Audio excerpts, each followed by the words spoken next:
Welcome to Checking In with Tracy and Ahil.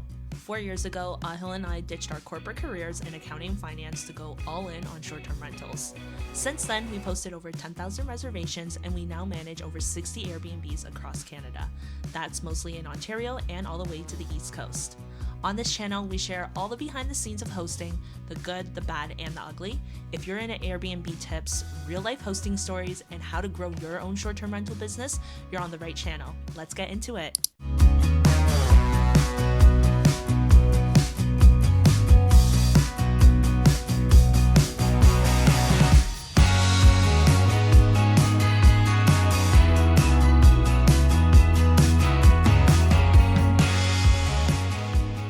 Good morning, everyone. Today we are doing a really sad trip. Unfortunately, our cleaners have been having a couple of issues at one of our properties. It's really weird because these are one of our favorite cleaners. They are really trustworthy. I think they clean up to about 10 of our units, and back-to-back reservations, we've had some cleaning lapses. So we really just want to get this straightened out, figure out what's happening, put in some more instructions for them, and also just do a cleaning inspection to ensure that we're straightening out any further issues with the property. So some of the issues that we faced was at the first issue is that there were some major stains on the bedding when a guest checked in. Luckily, the guest was really understanding of the issue. She was willing to let us fix the issue and not cause a fuss over it. So that was really kind and generous of her. We did refund the guest half of the cleaning fees, gave her a late checkout to make up for it. And of course, we fixed the issue the day she checked in as well. And the cleaners were able to jump in last minute for that to fix it since it was their problem. It seems kind of obvious that the cleaners would do it, but trust us, that's not always the case, unfortunately. The other issue from there was that the cleaners forgot to mention that one of the TV remotes were missing, so there was that kind of hiccup with that same reservation. And then the next reservation, it was a much smaller issue, but again, it really shouldn't have been missed, is that there was some undergarments that were left behind in one of the dressers in the bedroom, so that was kind of unfortunate. So we're gonna go do a deep check of everything, check up on the TV as well, because we did end up shipping a new TV remote for the TV that was missing, so make sure everything's in check, and there's some other couple of things that we need to take a look at while we're there. So I'll show you once we get there.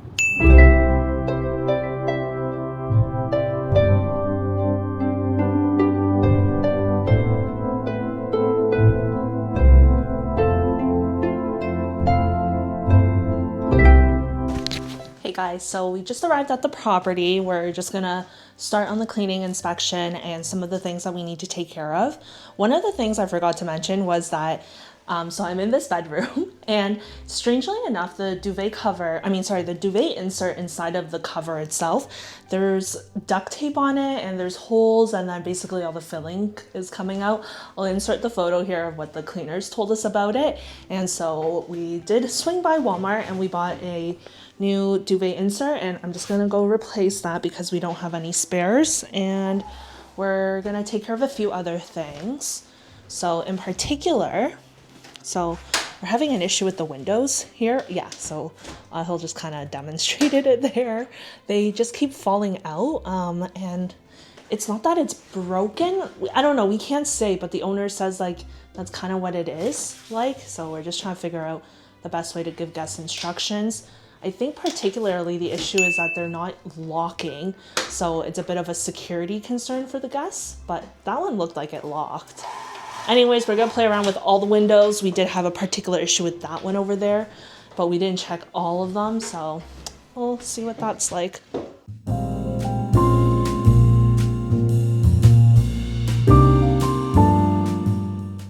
my goodness. So this is the duct tape we're talking about, and I think there's another giant hole somewhere. The owner had a pet, so I think a pet probably ate it up. Oh, here's the holes. So it looked like he tried to knit it, and then you can see everything's flying through. There's another one there. So we'll just replace that. I think I'm gonna put it in the supplies closet or in the basement for the owner, just in case he wants it. I'd hate to throw things away that people want for some reason. And then we'll insert this new one. It's sad. That one's actually a really nice duvet insert, which is probably why he's kept it. And now there's feathers flying everywhere. So I need to make sure I re-vacuum this room.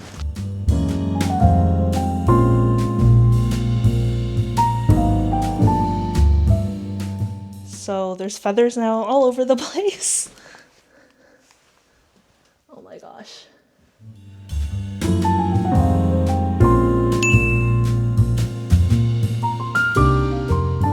So one more really frustrating thing the cleaners did is that they usually tell us when things are running low, and they're telling us, hey, we don't have any more garbage bags.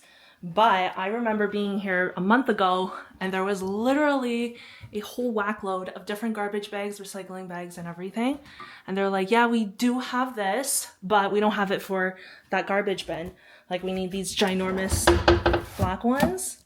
And I was like, no, we don't. We can use white ones. And it was just a bit frustrating. So I just did a video where I took one of the smaller white bags from up here. These are the 45-liter ones. I put it over the bin and just documented it for them that they definitely do fit. So frustrating. So we ended up finding the remote that we thought went missing. It was just right inside the sofa. I lifted the sofa cover and it was right in between the arm and the seat itself. The guest said she checked everywhere. It's not her fault. It's our fault, honestly. Our cleaner should have catched it. We should have catched it. But we found it, so we'll take the new one that we bought and we'll somehow deploy it somewhere else. But yeah, everything else seems good. It was really the duvet cover, and I checked all of the other bedding in the home to make sure that it looked good, did a thorough check of the entire kitchen. So like, for example, I'd open up the kettle, check the bottom of it, check the bottom of this, check that all the cans were lined properly, that extra supplies were left out for the next guest. Just basically open and touch everything possible, because that's what guests are doing and that's what they're gonna see. So just doing everything that we can. So this is one of the things that we do in our Airbnbs that I really like. So near the entrance, we're going to put a parking guide. We also send this to our Airbnb guests on the group chat. But basically, we just want to re-emphasize how they should park, especially if it's a shared driveway, laneway. It's really important that like we draw lines about where they should be parking or where they shouldn't be, because we don't want to bother the neighbors.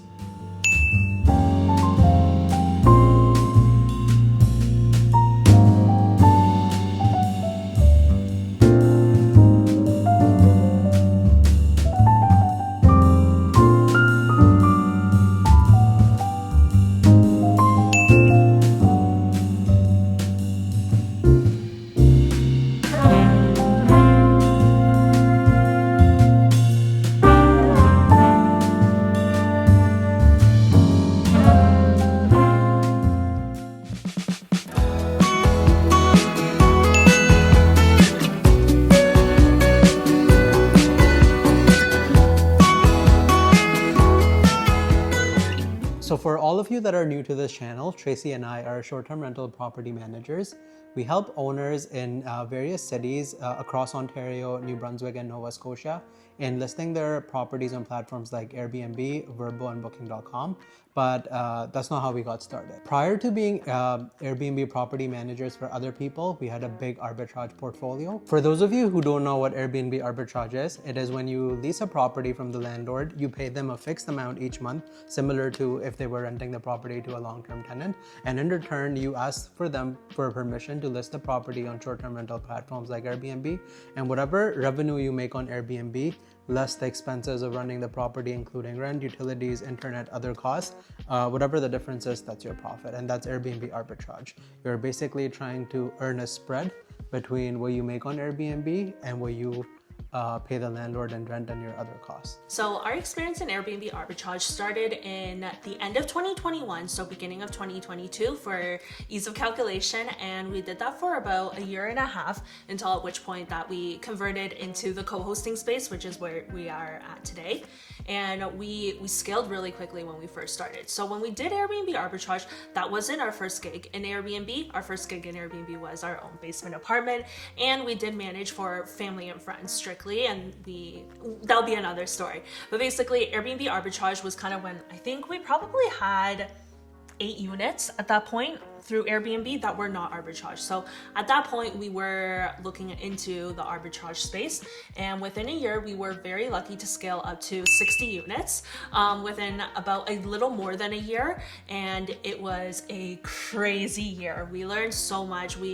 I think we thought we knew a lot back then, but wow, we did not, because we were really unprepared for that number of units at that point. And we're gonna dive right into what those pros and cons, what were the challenges, what were the benefits of it.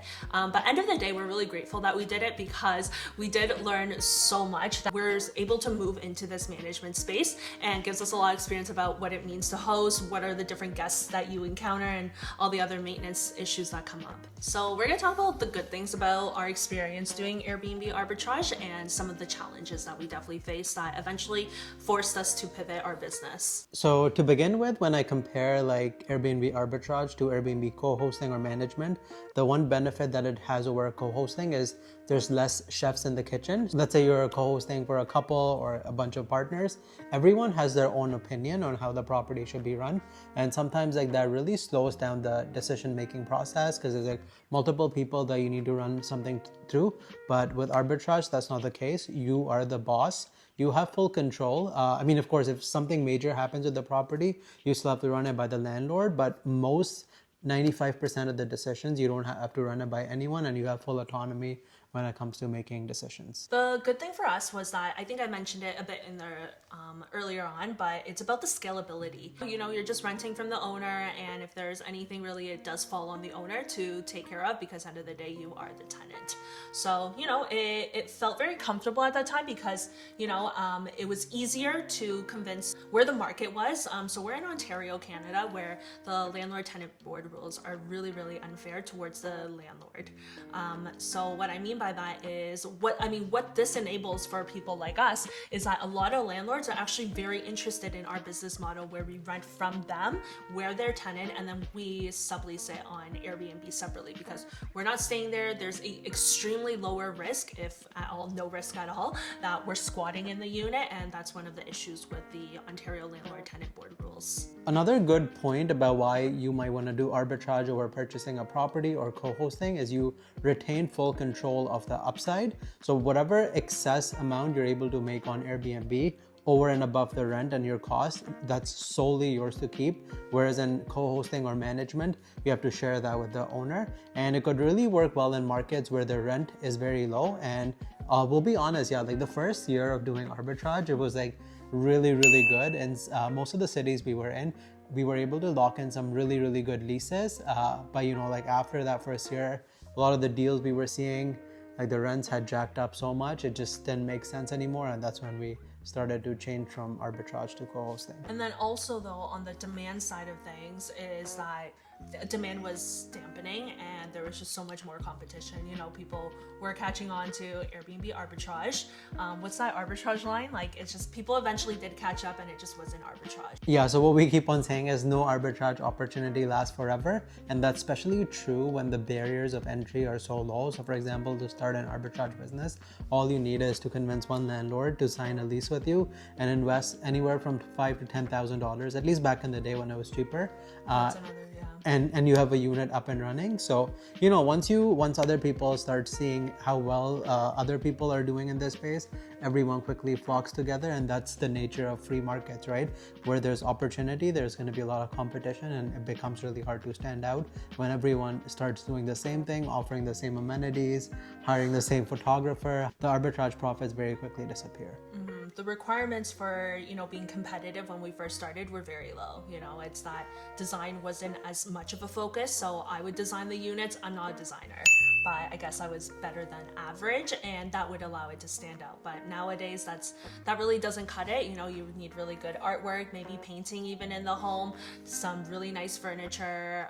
You know, just doing IKEA just doesn't cut it. So moving on from the benefits of arbitrage, we'll talk now about some of the disadvantages, some of the stuff that people don't really talk about as much. So the number one issue with arbitrage, in my opinion, is the conflict of interest that's between you as the operator and the landlord and the owner. So what happens is, let's say the landlord especially, they're used to long-term tenants, and whenever issues happen, they're used to operating at their own pace, calling around like a million people, trying to find the best deal. So for example, let's say like a AC breaks down in the middle of the summer, and if it's a long-term tenant that the landlord is used to, they can take their time, take a week, source like 10 quotes and go with the cheapest quote, even if that means it won't be fixed for a full month. And that's usually acceptable with the landlord tenant board. But the issue with Airbnb is if you don't get the AC fixed within a day or two, you're gonna lose the reservation, and then you're gonna be also like on the hook for losing future reservations. So it doesn't work well because you go and tell the landlord, hey, like the AC broke down because of wear and tear, and the landlord comes and tells you, okay, go get me quotes, and then you go give them a bunch of quotes, and they're like, oh, none of these are like what I was expecting, go get me more quotes. Or, I need a week to think about it, talk through it with my family. Exactly, and collect some funds, like people don't always have the money. So those are the issues we were running into. Like the AC breaking down and needing a full replacement, that is an extreme example, but that's something that we did run into and ended up losing money in bookings in peak season. So that's another thing with our business. Like most of your money is made in the 4 months of the summer. Being in our Ontario urban properties. Yeah, and the rest of the year, like you are probably like breaking even or making some money with arbitrage, but most of your money is made in those 4 months. And if something like this happens, like that can really like cause you to go from like a profit position to break even or loss very quickly. Like it's a really thin line between being very profitable to just breaking even, and when you're supposed to just be making all your losses from the slow season in the summer, it just becomes really, really stressful.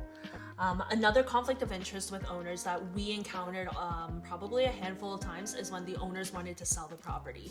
So again, when it is a landlord-tenant board situation between us and the landlord, but in a more typical situation where someone is living there and the owner is looking to sell, is that the owner just needs to give you 24 hours notice and they can send people to take a look at the property. That does not cut it for Airbnb. You can't do that. Your Airbnb guests need to give you permission. Worst case is even if you give your guests that heads up, like before they book that, like, hey, we need to schedule site viewings during your stay. Is that okay? And they say that's okay. But then later, if they change their mind, that's cool. That's fine. Like they are allowed to change their mind. But so that was a really, really scary situation.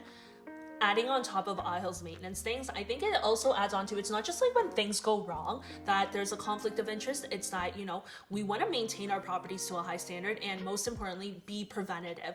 Like we don't just like to be reactive to issues. So for example, we had a home that was under Airbnb Arbitrage where there was significant pest issues. It's in a city where rodents are just really common in its downtown area where this home was exactly. And we wanted to do more routine pest control. And technically that should be the landlord's responsibility, but all the landlord wanted to do was just put in over-the-counter like mouse traps, which is not good because we don't want a mouse getting caught in a trap and then it's a dead mouse in the unit. So, but it's all things that the owner has the right to do, but that doesn't cut it again for Airbnb. Adding to that, we also had some plumbing issues at one of the properties. I think this is the same property. It's the same property. We had a terrible property.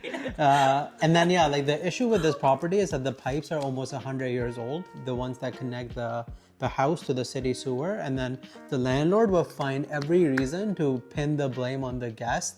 Every 3 months, there was a clog because there was some roots that were growing in the pipes, and the landlord would try and pin it on our guests and eventually try and get us to pay. Luckily, we were not held responsible in any of those cases, but I can totally see the landlord trying to take advantage of someone who's new to the industry. Yeah, it's just really exhausting too to constantly be arguing with the owner. So I think it burned us out, honestly. And I think another thing I would like to point out is technically if there's an issue with the arbitrage unit. So let's say the Airbnb guest causes a fire in the house. Let's talk about the worst case example. You go through air cover to try and recoup damages, and let's say if air cover they deny your claim. In most cases, a lot of these landlords, they were not telling their insurance companies that they were renting it to an Airbnb arbitrage company. So they didn't even have proper coverage to cover them in these cases. And then that was another thing that really scared us, right? The potential liability when people didn't have proper coverage and where we could be possibly on the hook. I mean, one way of like, trying to prevent or reduce the risk of these things is by incorporating, which we were already, but still, like, you don't know where the lines get blurry, where something can be counted as negligence, or where they can try and like sue you personally. And I think that kind of bleeds into the next challenge that we had, or really our high comfort levels being breached over for in arbitrage, is that there's no real insurance policy that properly covers Airbnb arbitragers. You can get like corporate insurance? Yeah, you can get like umbrella insurance policies, but they don't really when you dig down into it. Yeah, when you go and actually read a lot of these policies, like they have so many disclosures. So for example, like let's try and think of things that you're trying to insure yourself against. So the guest part is easy. If something like, happens to the guest while they're at your property and it's, somewhat your fault, that's a clear-cut case where these insurance companies will cover you. But for example, let's say if something happens to the cleaners while they're on the property, and then, it's in those cases, like these insurance policies have specific clauses that anyone else except the guest that goes on your property, they should have their own insurance, and they won't really cover you in those cases. So these insurance policies are basically are covering you in these like really clear-cut cases, right? Yeah, they don't really cover you. It's like people try and sell them as umbrella policies, which are supposed to, cover you for a wide range of reasons, but that's not always the case. So make sure you read those policies. And I think this just goes to each individual person's risk tolerance. Our risk tolerance was just not comfortable with that. Liability is a big thing for us that we just really didn't want to get caught under. So if there just wasn't a specific insurance product out there that was cultivated for our business, is that it was making us really uncomfortable, especially with the number of units that we were adding and the pace that we were growing at. Yeah, so like another thing that I would like briefly touch on here is like our investment philosophy. We keep saying this one line, it's like heads I win, tails I don't lose much. It's from a book that I read a while ago, and what that really means, and where arbitrage was not meeting that requirement, is like on the flip side, when things do go wrong, the tail end of your losses, it can be really, really massive. Like, even though there's like a 1% probability of like a 3, 4, 5 million loss or legal lawsuit, but that probability is a lot higher compared to when you're, doing co-hosting or management. I think maybe if we can jump back to, right, for insurance, it's about getting tenant insurance, right? We wouldn't even qualify for tenant insurance. Yeah, because we're not living there ourselves. Yeah, so a lot of people in the industry that are interested in the industry would also tell us like, yeah, there's no like insurance policy, but then you can just get tenant insurance. But again, tenant insurance is voided because we're not actually it'll cover us if we live there, or if the corporation, whoever is signing the lease, but it's just not. So I would say, if like first of all, if anyone out there has a insurance policy that you think covers Airbnb arbitragers really well, please share it with us. We really want to know. We did look, we haven't looked in the market probably for 2 years now, so hopefully maybe there is something now in the market, but when we were looking back then, there really was absolutely nothing. Even if there was something that we heard, once you dig in just one level deeper, it really just not sufficient. So, all to say is that Airbnb arbitrage just wasn't a good fit for us. It didn't fit us for our risk profile, how we wanted to run our business, and the future that we saw for ourselves. We don't think it's completely dead. We just think it's just like any market opportunity, is that there's high times and there's low times, and we felt that when we were exiting that it was a low time, and it's ran its course for our lives. Just to go back a little, it doesn't mean we don't do arbitrage at all. We still have a couple of arbitrage properties in the portfolio. So, we very selectively do arbitrage because it's a good way for us to deploy capital as well, because our co-hosting business, a very good thing about it is it requires no capital.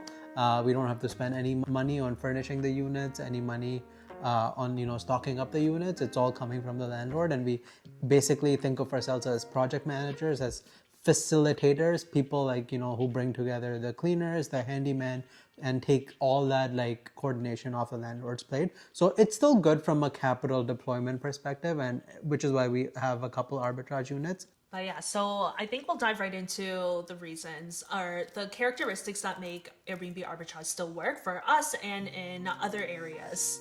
So I'd say like right off the bat, you want to start looking at a market where the rents are still pretty low.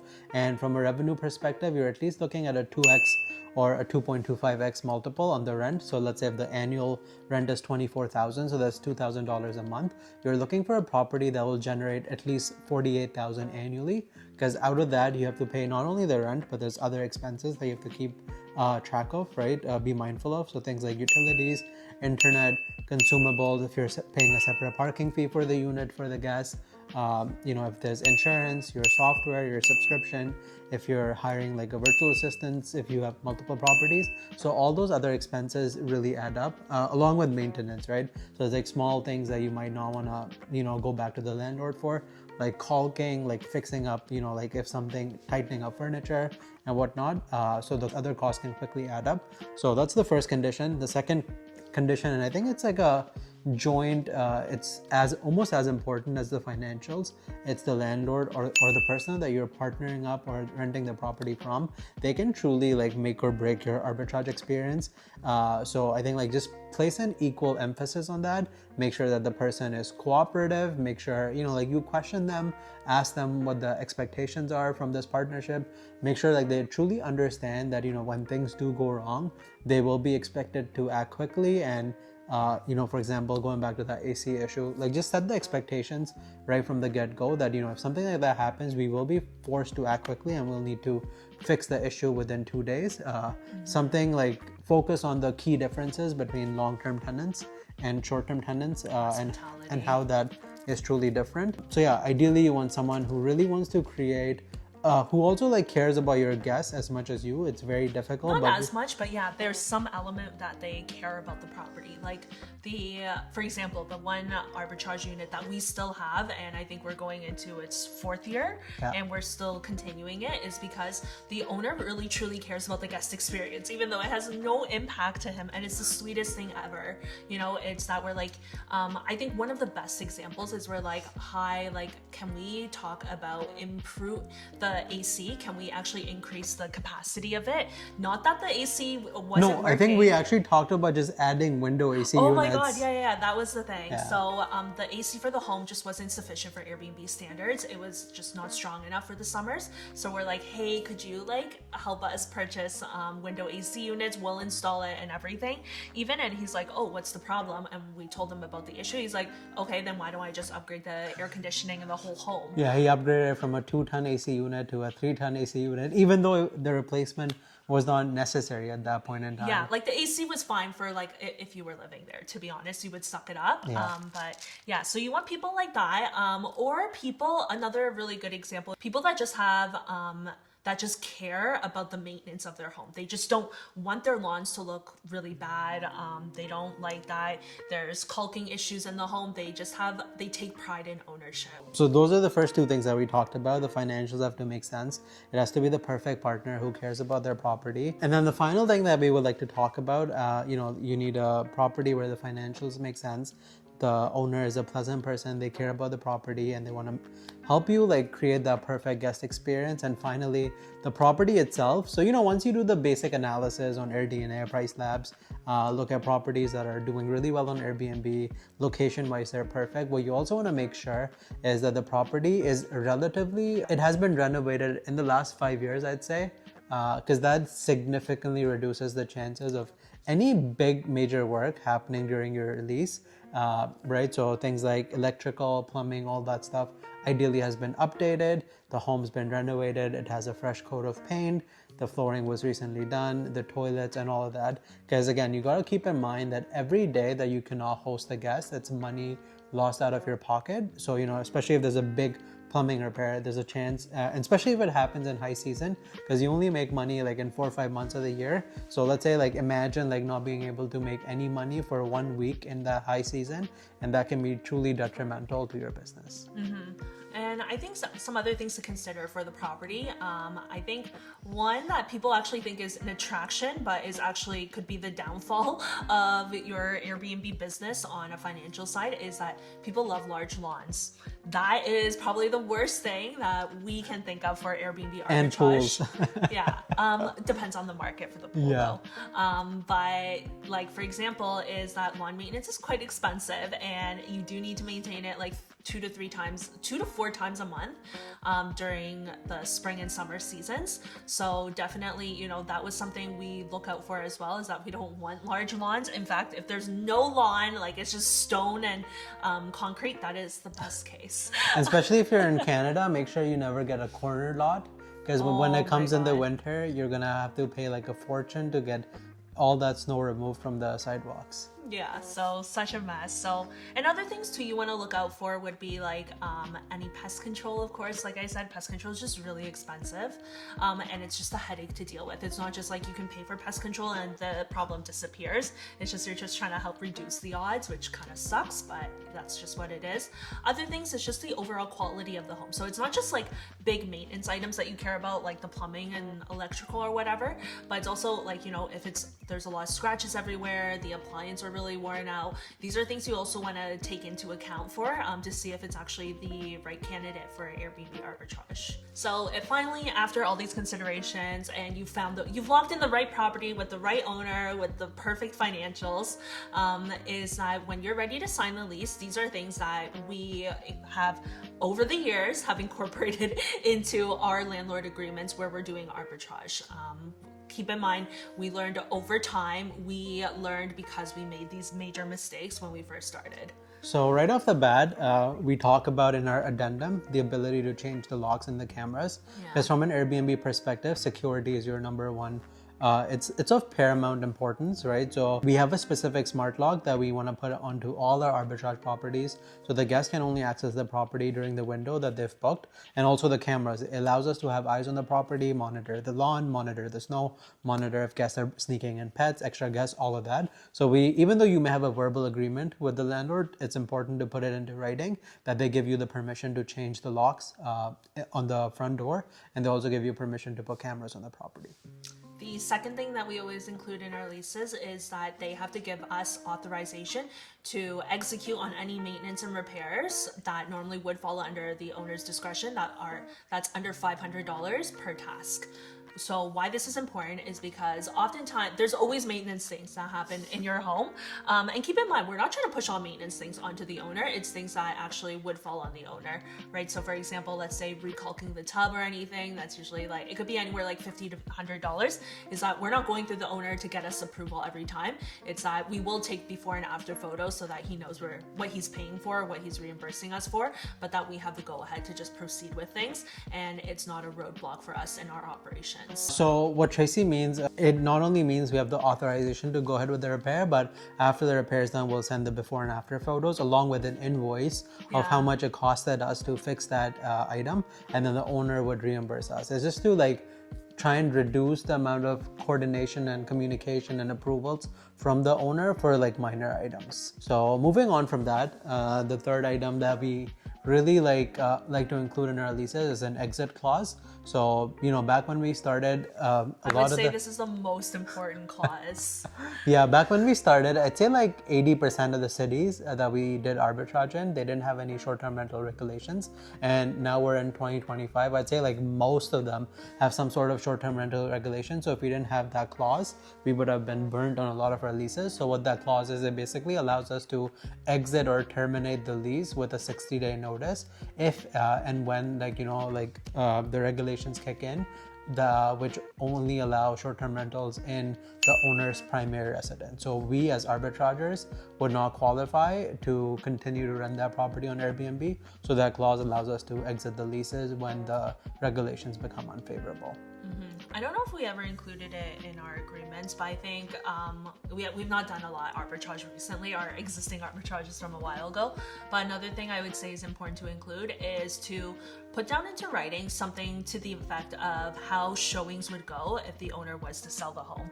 So it's not that end of the day, we're not trying to stop the owner from having any viewings. It's just that he has to respect if there are any bookings. So if there are any bookings, we'd be happy to ask our guests if they accommodate it, but if they can't, you need leniency from the owner that he cannot schedule that. So, come to agreement of what a schedule looks like. Maybe you are blocking off dates or whatever, but that the owner cannot force the regular rules of the landlord-tenant board that they just have to give 24 hours notice. Yeah, that's a good point. Another thing that just came to my mind was, like sometimes you may have to take on units that are, less than perfect, as long as the owner is willing to make the repairs. Oh yeah, so before you sign, you need to make sure you do a proper walkthrough. So send a trusted person or yourself, but if you are sending your trusted person, make sure you have a full checklist of things. And make sure you include that checklist as part of any letter of commitment, and make sure that you have the right to terminate the lease if the landlord does not do every single item that is on the list.